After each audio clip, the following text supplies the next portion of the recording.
الحمد للہ رب العالمین والصلاة والسلام علی سید المرسلین اما بعد فاعوذ باللہ من الشیطان الرجیم بسم اللہ الرحمن الرحیم. پڑھیے الصلاۃ والسلام علیک یا رسول اللہ وعلی آلک واصحابک یا حبیب اللہ. الصلاۃ والسلام علیک یا نبی اللہ وعلی آلک واصحابک یا نور اللہ. درود پاک پڑھنے کے بے شمار فضائل و برکات. میرے آقا مدینے والے مصطفیٰ صلی اللہ علیہ وسلم کا فرمان، من قال صلی اللہ علی محمد فقد فتح علی نفسہ 70 بابا من رحمہ. نبی پاک فرماتے ہیں جو کہے صلی اللہ علی محمد صلی اللہ علیہ وسلم، اس نے اپنے اوپر رحمت کے 70 دروازے کھول دیے. یعنی میں اور آپ چاہتے ہیں کہ ہم پر رحمت کے دروازے کھل جائیں. ایک بار یہ درود پاک پڑھنا ہے، مل کر پڑھ لیں. صلی اللہ علی محمد صلی اللہ علیہ وآلہ وسلم. اب آگے نبی پاک فرماتے ہیں وَأُلْقِي مَحَبَّتُهُ فِي قُلُوبِ النَّاسِ فَلَا يَبْغَضُهُ إِلَّا مَنْ فِي قَلْبِهِ نِفَاقٌ. ایک تو جیسے یہ درود پاک پڑھیں گے 70 رحمت کے دروازے کھل جاتے ہیں. پھر فرمایا اس کی محبت لوگوں کے دلوں میں ڈال دی جائے گی. درود میں پڑھوں نبی پاک پر اور اللہ کی رحمت سے لوگوں کے دلوں میں ہماری محبت ڈال دی جائے گی. اور پھر فرمایا اس سے بغض نہ رکھے گا مگر وہ کہ جس کے دل میں نفاق ہوگا.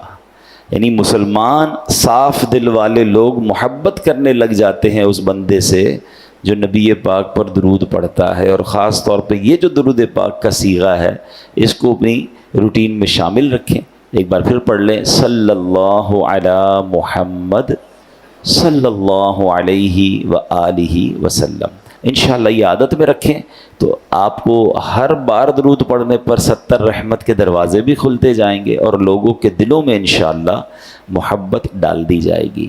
ایک بار محبت کے ساتھ بآواز بلند درود پاک پڑھ لیں. صلو علی الحبیب صلی اللہ تعالی علی محمد صلی اللہ علیہ وسلم. تم تھے خوش جب رب نے ہم کو خیر امت کر دیا، رحمت عالم ہمارے الصلاۃ والسلام. خیر امت کر کے اپنی رحمتوں میں دھر لیا، صدقے تیرے ہیں پیارے الصلاۃ والسلام. الحمدللہ عز و جل ہم کچھ قرآن کی باتیں، قرآن کے احکام، قرآن کی آیتوں کو سمجھنے کی کوشش کرتے ہیں. آج قرآن مجید فرقان حمید کی سورہ بقرہ کی آیت نمبر 83 پہلے پارے میں ہے، اس کی کچھ باتیں سمجھنے کی کوشش کرتے ہیں. اللہ کریم قرآن مجید میں ارشاد فرماتا ہے وَبِالْوَالِدَيْنِ إِحْسَانًا وَذِي الْقُرْبَى وَالْيَتَامَى وَالْمَسَاكِينِ. آسان ترجمہ قرآن کنز العرفان. اور ماں باپ کے ساتھ بھلائی کرو اور رشتہ داروں اور یتیموں اور مسکینوں کے ساتھ اچھا سلوک کرو. پارہ نمبر 1 سورہ بقرہ آیت نمبر 83 کا ایک جز، ایک حصہ ہم نے سنا ہے. اب ہم نے والدین کے بارے میں، رشتہ داروں کے بارے میں پچھلے بیانات میں کافی ڈسکس کیا ہے. آج ہم پرٹیکولرلی یتیم کے بارے میں جانیں گے. یتیم کے بارے میں کچھ مسکنسیپشنز بھی ہیں، وہ بھی کلیئر ہو جائیں گے. اور یتیم کہتے کس کو ہیں، اور پھر یتیم کے ساتھ اچھا سلوک کرنا یہ کتنی بڑی نیکی ہے. یاد رہے کہ وہ نابالغ بچہ جس کا والد وفات پا جائے اسے یتیم کہتے ہیں. اور اتنا غریب شخص کے کچھ بھی مال نہ رکھتا ہو، کچھ بھی نہ ہو اس کے پاس، اس کو مسکین کہتے ہیں.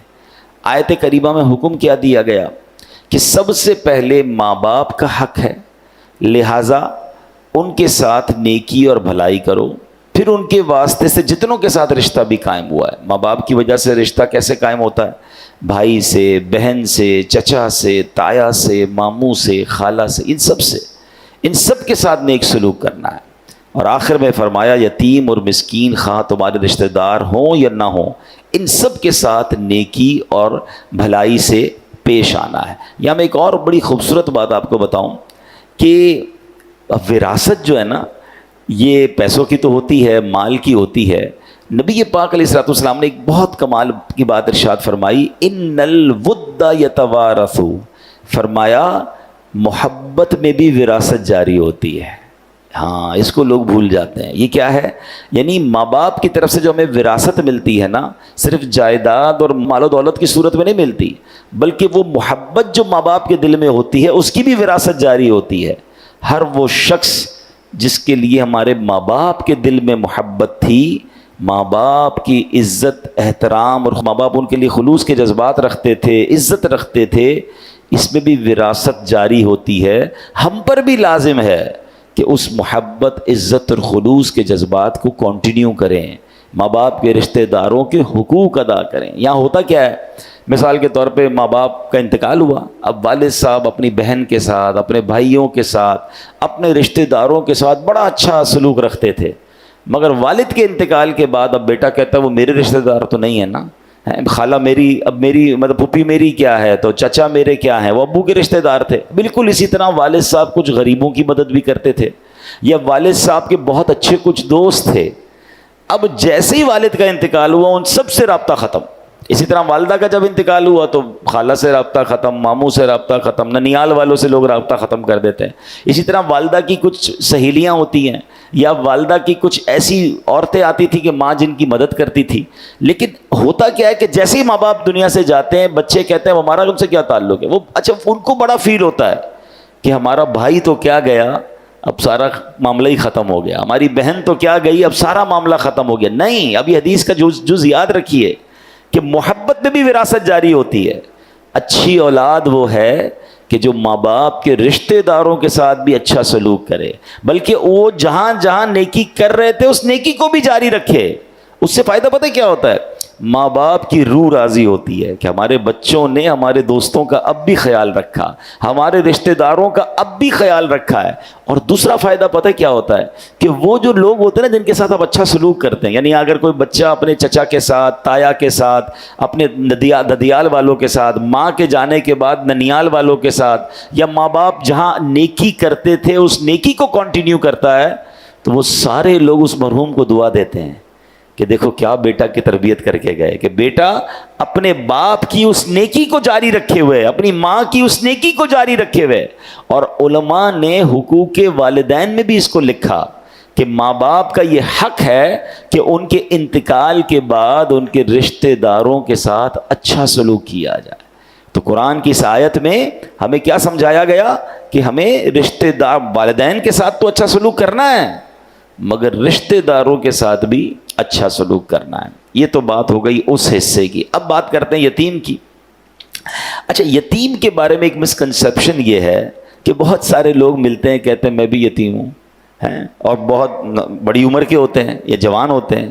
تو یاد رکھیے یتیم صرف نابالغ ہوتا ہے، جب وہ بالغ ہو جائے گا نا اب وہ یتیم نہیں رہا، ورنہ تو شاید یہاں بہت سارے یتیم بیٹھے ہیں، میرے والدین بھی چلے گئے ہیں، تو بھائی اب جس عمر میں یتیم نہیں ہوتا کوئی، اللہ پاک سب کے مرحومین کی مغفرت فرمائے، مگر یتیم کی جو تعریف ہے نا وہ تعریف یہ ہے کہ جب وہ نابالغ ہے اور اس کے والد کا انتقال ہو گیا ہے تو وہ یتیم ہے۔ تو یہ بات بھی آپ کے ذہن میں رہے۔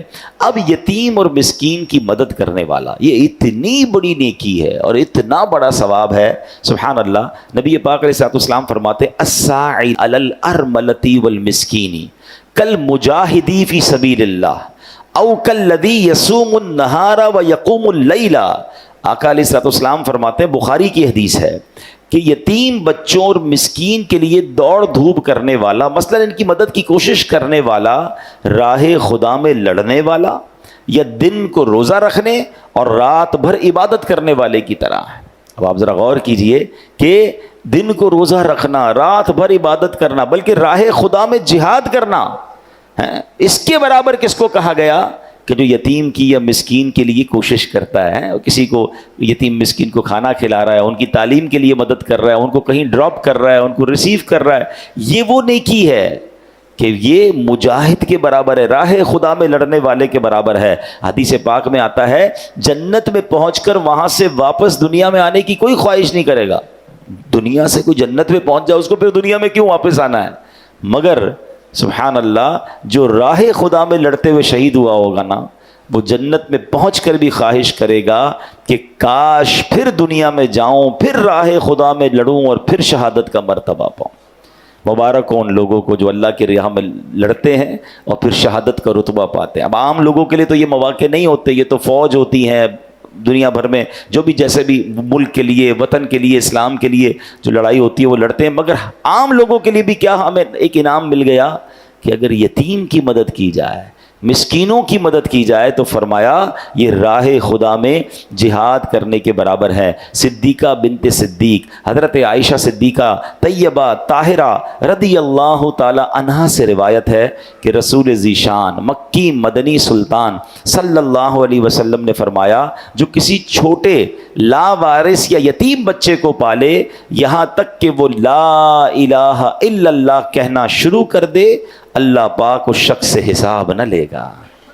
تو مبارک انہیں جو اس طرح لاوارث اور مسکین بچوں کی کفالت کرتے ہیں اور اس حد تک انہیں پالتے ہیں کہ وہ مدرسے چلے جائیں، وہ دین سیکھ جائیں، وہ اللہ رسول کا نام لینے والے بن جائیں، پیروں پہ کھڑے ہو جائیں، تو پھر انشاءاللہ یہ اس کے لیے مغفرت کا سبب بن جاتا ہے۔ ایک اور جگہ نبی پاک علیہ الصلوۃ والسلام فرماتے ہیں، اللہ اکبر، انا وکافل الیتیم فی الجنت کہاتین، آقا فرماتے میں اور یتیم کی کفالت کرنے والا جنت میں یوں ہوں گے، اور یہ کہہ کر نبی پاک نے شہادت کی انگلی اور اپنی بیچ والی انگلی کو ملایا، فرمایا ایسے جنت میں ساتھ ہوں گے جیسے میں اور وہ جو یتیم کی کفالت کرنے والا ہے۔ ایک جگہ فرمایا خیر بیت فی المسلمین بیت فیہ یتیم یحسن الیہ، یعنی مسلمان گھروں میں سب سے بہترین گھر وہ ہے جس میں یتیم ہو اور اس کے ساتھ نیک سلوک کیا جاتا ہو۔ لیکن آگے فرمایا وشر بیت فی المسلمین بیت فیہ یتیم یساء الیہ، فرمایا سب سے برا گھر وہ ہے جس میں یتیم ہو اور اس کے ساتھ برا سلوک کیا جاتا ہو۔ یہاں یہ بھی مسئلہ ہے، رشتہ داروں میں کوئی بچہ یتیم ہو گیا، اب یتیم کو تو رکھا مگر اس کو واقعی یتیموں والا سلوک ہی اس کے ساتھ ہوتا ہے، اور جناب بعض اوقات تو اس کے یتیم کے مال پر قبضہ کر لیا جاتا ہے، کیونکہ ماں باپ نے مال چھوڑا ہے، بچہ یتیم رہ گیا، رشتہ دار کہتے ہیں ہم سنبھالیں گے، جناب اس کی کفالت بھی کریں گے اور اس کا مال بھی سنبھالیں گے، مگر ایسا بھی ہوتا ہے کہ جناب یتیموں کا مال کھا لیا جاتا ہے، وہ بڑے ہوتے ہیں تو انہیں کوئی دینے کے لیے تیار نہیں ہوتا۔ یہ بہت سخت گناہ ہے، اس کی زبردست وعید آئی ہے، یعنی ایک طرف یتیم کے ساتھ اچھے سلوک کرنے والے کو تو جنت کی بشارت، مگر یتیم کا جس نے مال کھایا، یتیم کو تکلیف پہنچائی، یہ بہت خطرناک کام ہے، یاد رکھیے۔ پھر نبی پاک فرماتے ہیں انا وکافل الیتیم فی الجنت کہاتین، یعنی میں اور یتیم کی کفالت کرنے والا جنت میں یوں ہوں گے، اور پھر نبی پاک نے اپنی دونوں انگلیاں ملا کر بتایا جنت میں آقا کا پڑوس چاہیے تو سمجھ لیں کہ پھر یتیموں کے ساتھ بڑا اچھا سلوک کرنا ہے۔ پیارے آقا علیہ الصلوۃ والسلام، آپ جانتے ہیں یہ کتنی بڑی فضیلت ہے۔ انبیاء کرام جنت میں کہاں ہوں گے؟ وہ درجہ جسے جنت عدن کہا جاتا ہے، اور ہمارے آقا اور دیگر انبیاء علیہ الصلوۃ والسلام اسی درجے میں جلوہ فرما ہوں گے۔ جنت میں آقا کا پڑوس ملنے کا مطلب یہ ہے کہ جس شخص کو یہ سعادت ملے گی وہ بھی جنت میں اسی درجے میں پہنچ جائے گا۔ اور سبحان اللہ، اگر جنت میں نبی پاک کا دیدار بھی نصیب ہوتا رہے تو اس سے اچھا انعام کون سا ہوگا؟ تو اس نیکی کے لیے تو کوشش کرنی چاہیے۔ آگے جا کے بتاؤں گا کہ ہم کیسے یہ نیکی کما سکتے ہیں، یہ کیسے پاسبل ہے۔ ہر بندہ تو اپنے گھر میں یتیم کو نہیں پال سکتا۔ اچھا، یتیم کو پالنے کے کچھ کمپلیکیشنز بھی ہیں، کچھ شرعی معاملات بھی ہیں، وہ بھی انشاءاللہ آپ کو عرض کرتا ہوں، کیونکہ کچھ لوگ شوق میں ذوق میں اپنے گھر میں ایک یتیم بچہ تو لے آتے ہیں لیکن پھر اس کے شرعی معاملات پر ڈسکس نہیں کرتے یا معلومات نہیں لیتے، جس کی وجہ سے پرابلم ہو جاتی ہے۔ تو آئیے انشاءاللہ اب کچھ اور باتیں میں آپ کو عرض کر دیتا ہوں کہ یتیم کو جو گود لیتے ہیں اس میں کچھ احتیاطیں ہیں۔ پہلے یہ سمجھ لیجئے کہ یتیم کو اپنی ولدیت نہ دیجیے، مثلا فارم میں، شناختی کارڈ میں، اسکول وغیرہ کے ڈاکیومنٹس میں اس کے والد کی جگہ لوگ اپنا نام لکھوا لیتے ہیں، ایسا کرنا شرعاً جائز نہیں ہے، یہ یاد رکھیے گا۔ جو اس کا والد ہے اسی کا نام ہونا چاہیے، آپ اپنا نام ڈاکیومنٹس میں نہیں دے سکتے۔ اسی طرح یتیم جب بالغ ہوگا نا تو اب پردے کے معاملات بھی ہوں گے۔ مثلا اگر کسی نے بچہ لڑکا یتیم ہے اور گھر میں کفالت کر لی ہے تو جس خاتون نے بے شک اس کو بیٹا سمجھ کر ہی پالا ہے، مگر جب یہ بالغ ہوگا تو یہ نامحرم ہو جائے گا، تو اب وہ احتیاط جو ہے وہ دوبارہ کرنی پڑے گی۔ پتہ چلا ایک نیکی تو کرنے جا رہے ہیں، لیکن علم دین نہیں ہے. بعض لوگ کرتے ہیں, بہت خدمت کرتے ہیں یتیم کی, بچپن سے لے کر پالتے ہیں, مگر کچھ ایسی غلطیاں کر جاتے ہیں کہ پھر گناہوں کا میٹر شروع ہو جاتا ہے. اسی طرح اگر کوئی بچی لے کر آئے ہیں گھر میں اور اب وہ بچی بالغ ہو گئی ہے, بڑی ہو گئی ہے, تو مردوں کا, گھر کے مردوں کا جو اجنبی ہیں اس کے لیے پردہ شروع ہو جائے گا. تو جب بھی ایسا کوئی کام کرنا ہو, بار بار اسی لیے کہا جاتا ہے کہ اس کی شرعی رہنمائی لے لیں, علماء سے رجوع کر لیں, گائیڈ لائن لے لیں, طریقے موجود ہیں, اس طریقے کے مطابق کریں گے تو یہ نیکی بہت بڑی ہے. سبحان اللہ. اب جو میں نے بات کی نا کہ یتیموں کا جو لوگ مال کھا جاتے ہیں, وراثت میں یہ بڑا مسئلہ ہوتا ہے کہ کسی بھائی کا انتقال ہو گیا, اب اس کے چھوٹے بچے ہیں اور جناب اب بھائی کا حصہ بھی ہے, تو اب کہا کہ ٹھیک ہے اب بچوں کو ہم پال لیں گے اور جب بڑے ہوں گے تو جناب ان کا جو وراثت میں حصہ ہے وہ بھی دے دیں گے. لیکن بعض لالچی لوگوں کی نظر ہوتی ہے ان کے مال پر اور پھر وہ یتیموں کو کچھ نہیں دیتے یا اس میں ڈنڈی مارتے ہیں. یاد رکھیے قرآن مجید فرقان حمید ارشاد فرماتا ہے, ان الذین یأکلون اموال الیتامی ظلما انما یأکلون فی بطونہم نارا وسیصلون سعیرا. بے شک وہ لوگ جو ظلم کرتے ہوئے یتیموں کا مال کھاتے ہیں وہ اپنے پیٹ میں بالکل آگ بھرتے ہیں اور ان قریب یہ لوگ بھڑکتی ہوئی آگ میں جائیں گے. یہ تھوڑے پیسے, یہ تھوڑی زیادتی, یہ جہنم کا سامان ہے. یتیم کا مال ناحق کھانا کبیرہ گناہ اور سخت حرام ہے. قرآن پاک میں نہایت شدت کے ساتھ اس کے حرام ہونے کا بیان کیا گیا ہے. یتیم کا مال کھانے کا یہ مطلب نہیں کہ آدمی باقاعدہ کسی بری نیت سے کھائے تو ہی حرام ہے, بلکہ آدمی کو اس کی خبر بھی نہیں ہوتی کہ وہ حرام کھا رہا ہے, حالانکہ وہ یتیموں کا مال کھانے کے حرام فعل میں ملوث ہو جاتا ہے. اس میں بھی وہی پرابلم ہے, وہ سمجھ رہا ہے میں ٹھیک تو کر رہا ہوں. یہ اتنا باریک معاملہ ہے. وہی علم دین کے بغیر کام کرنا جو ہے نا, اس میں بہت ساری قباحتیں ہیں. اب میں آپ کو اس کی چھوٹی سی ایک باریکی بتاتا ہوں. مثال کے طور پہ کسی کا انتقال ہو گیا اور اس کے بالغ بچے بھی ہیں, یتیم بچے بھی ہیں, تو اب اس کا ورثہ تو سب کو تقسیم ہوگا نا. اور اب اس کے انتقال کے بعد گھر والے کہتے ہیں کہ جناب ابو جان کے لیے ایصال ثواب کے لیے کوئی تیجے کا یا 40ویں کا پروگرام رکھ لیتے ہیں, قرآن خوانی رکھتے ہیں اور لنگر بھی رکھتے ہیں اور سب کو کھلاتے ہیں, ابو کو ثواب ملے گا. کام بہت اچھا ہے, لیکن اگر یہ کام اس مرحوم کی بچی ہوئی رقم میں سے کیا جا رہا ہے, اس کے ترکے کے مال میں سے کیا جا رہا ہے, تو یہ غلط ہو جائے گا. کیونکہ یتیم بچہ جو ہے اس کا بھی اس میں حق ہے, اور یتیم جب تک بالغ نہیں ہوتا اپنے پیسوں کا کسی کو اجازت نہیں دے سکتا. تو اب پرابلم یہ ہو گیا کہ مرحوم کا پیسہ بھی اگر یتیم کی طرف چلا گیا تو اب اس کی اجازت کے بغیر, اور وہ اجازت بالغ ہونے سے پہلے دے نہیں سکتا, تو مرحوم کے ایصال ثواب کے لیے بھی خرچ نہیں ہو سکے گا. اب اس سے اندازہ کر لیں کہ اتنی باریکی, اور لوگ جناب یتیم کے مال کو کہیں انویسٹ کر رہے ہوتے ہیں, کہیں لگا رہے ہوتے ہیں, کوئی شرعی رہنمائی ہوتی نہیں, خرچ کر رہے ہوتے ہیں, لیکن کیا معلوم یہ حرام ہو رہا ہو.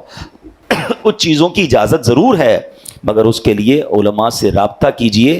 اگر آپ کسی یتیم کی کفالت کر رہے ہیں یا اس یتیم کا سرمایہ آپ کے پاس آ گیا ہے, اس کی وراثت کا حساب کتاب آپ کے پاس آیا ہے, تو اب آپ الرٹ ہو جائیے کہ 1 روپیہ بھی غلط نہیں کرنا ہے. کہیں قرآن میں جو فرمایا کہ وہ بھڑکتی ہوئی آگ میں جائیں گے, ان بدنصیبوں میں میں شامل نہ ہو جاؤں. تفسیر قرآن نور العرفان میں کیا ہے, جب میت کے یتیم وارث ہوں تو مال مشترک میں اس کی فاتحہ, تیجا وغیرہ حرام ہے کہ اس میں یتیم کا حق شامل ہے, بلکہ پہلے تقسیم کرو پھر کوئی بالغ وارث اپنے حصے سے یہ سارے کام کرے, ورنہ جو بھی کھائے گا دوزخ کی آگ کھائے گا, قیامت میں اس کے منہ سے دھواں نکلے گا.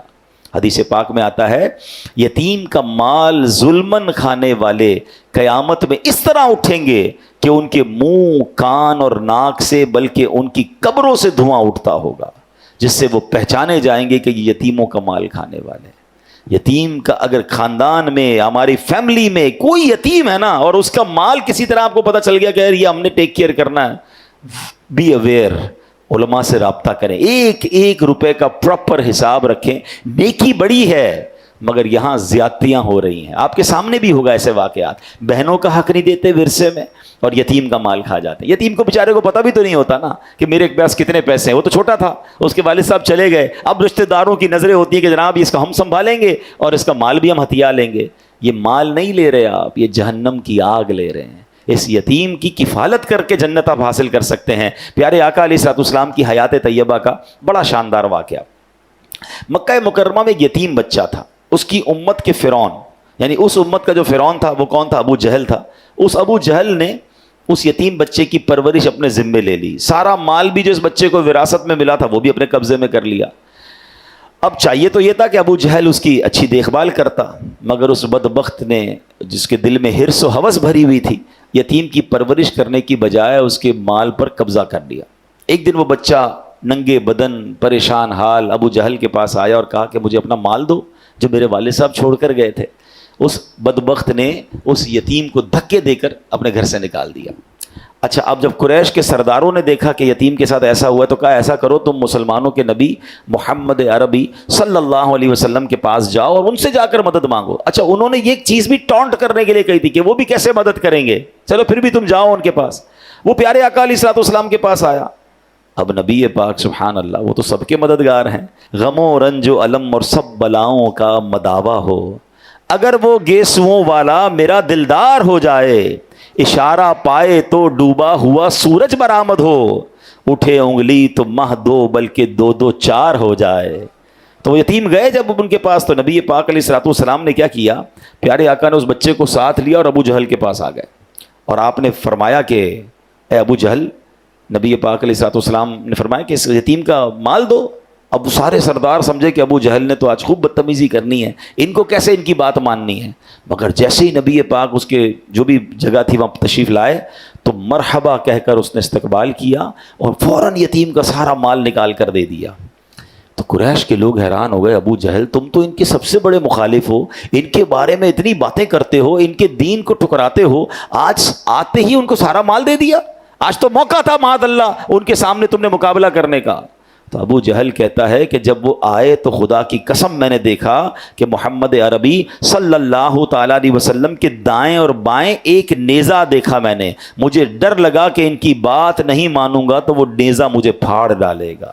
یہ معجزہ رسول اللہ صلی اللہ علیہ وسلم ہے کہ اس کو عذاب الہی نظر آنے لگ گیا تھا، وہ ڈر گیا، اور نبی پاک کی ایک ایسی ہیبت اس کے دل پر طاری ہوئی کہ اس نے یتیم کو جو ہے وہ مال لوٹا دیا۔ تو اے میرے پیارے اسلامی بھائیوں، یہ بہت بڑی نیکی ہے، ہم سب کو اپنے مال میں کچھ نہ کچھ حصہ، تھوڑا بہت بھی پارٹ جو ہے وہ یتیموں کے لیے رکھنا چاہیے۔ یعنی وہ بندہ کہتا ہے نا یار الگ الگ جگہوں پر انویسٹمنٹ ہونی چاہیے، الگ الگ کاروبار ہونے چاہیے۔ Do not put your all eggs in one basket. انگریزی کا مقولہ کیا ہے کہ سارے انڈے ایک باسکٹ میں مت ڈالو، وہی باسکٹ گر گئی تو سارے ہی انڈے ٹوٹ جائیں گے۔ تو کاروبار میں بھی لوگ مختلف جگہوں پر کام کرتے ہیں کہ ایک کاروبار میں مندہ ہو تو کہیں اور سے پیسے آ جائیں، تھوڑی بہت ہی انویسٹمنٹ لوگ کر رہے ہوتے ہیں۔ یہ دنیا کے لیے تو دماغ چلتا ہے، اللہ کرے میرا نیکیوں کے لیے بھی ایسا ذہن بن جائے کہ تھوڑے پیسے میں کبھی مسجد میں لگا دوں، تھوڑے پیسے کسی مدرسے میں دوں تاکہ قرآن پڑھنے والوں کا ثواب بھی ملے۔ اچھا جناب میں کسی غریب کی مدد کر دوں، وہ اپنے بچوں کو کھلائے، اس کا مجھے ثواب ملے۔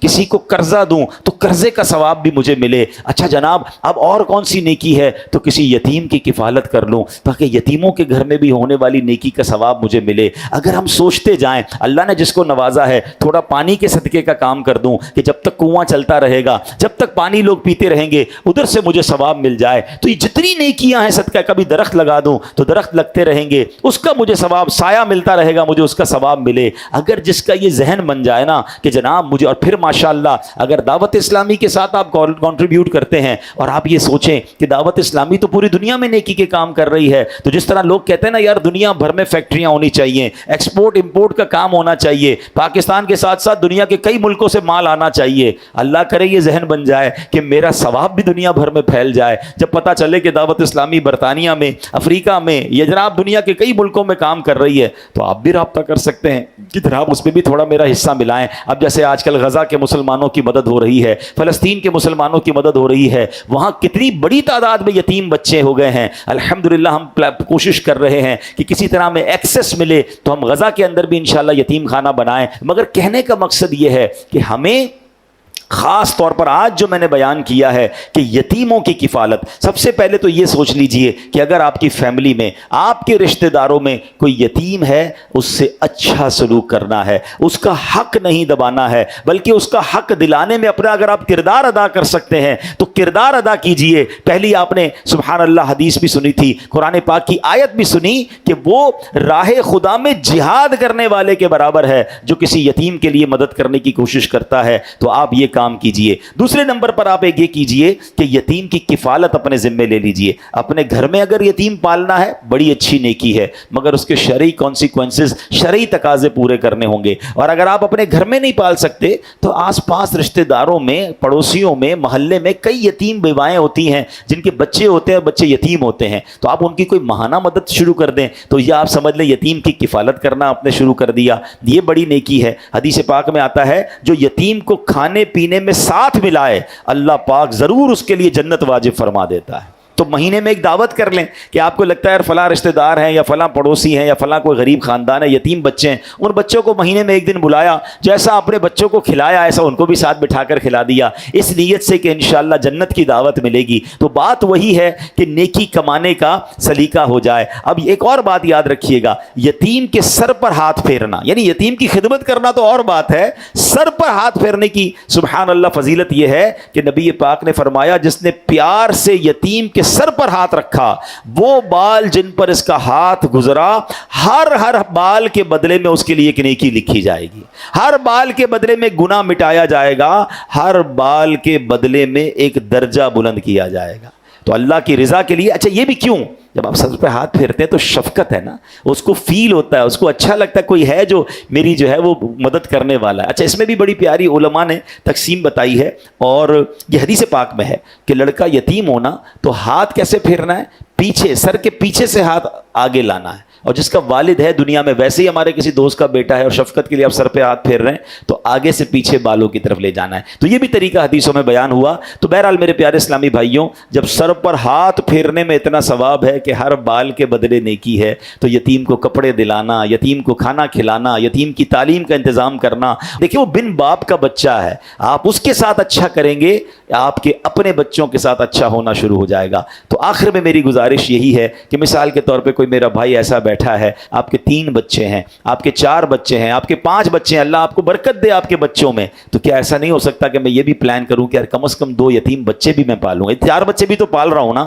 وہ 2 بھی انشاءاللہ میری ذمہ داری ہوں گے، وہ پلتے رہیں گے، وہ خوش ہوتے رہیں گے، ان کی برکت سے اللہ میرے بچوں کی خیر فرما دے گا۔ تو اول تو آپ خود سے کیجیے۔ اگین میں یہی کہہ رہا ہوں کہ اپنے خاندان میں سب سے پہلے دیکھیں، ہماری سب سے پہلی ذمہ داری اپنا ہی خاندان ہے۔ ہو سکتا ہے ہمارے ہی خاندان میں یتیم بچے ہوں اور ہماری نظروں میں نہ ہوں، تھوڑا سا توجہ دیں گے۔ میں نے تعریف بیان کر دی کہ جس کے والد کا انتقال ہو گیا ہو اور وہ نابالغ ہو تو وہ یتیم ہے، اس کی کفالت کر کے جنت کا سامان کیجئے، ہو سکے تو اس کی ساری ذمہ داری اپنے اوپر لے لیجئے، اس کی تعلیم کی، اس کے لباس کی، اس کی میڈیکل کی، اور اس کو بڑا کیجئے۔ آپ دیکھیں قدم قدم پر انشاءاللہ روزانہ نیکیاں ملنا شروع ہو جائیں گی۔ اور آپ کو لگتا ہے یار میں پرسنلی یہ نہیں کر سکوں گا، میرے لیے ڈھونڈنا مشکل ہے، تو پھر دعوت اسلامی میں الحمدللہ ایک پورا نظام ہے، اور آپ کو میں خوشخبری دے رہا ہوں کہ الحمدللہ کراچی میں پہلا یتیم خانہ، یہ آپ جب دیکھیں گے کبھی گزر ہو آپ کا ناگن چورنگی کے پاس نیو کراچی پہ، تو آپ دیکھیے گا +7 کی اسٹیٹ آف آرٹ بلڈنگ اب کمپلیشن کے مرحلے میں ہے،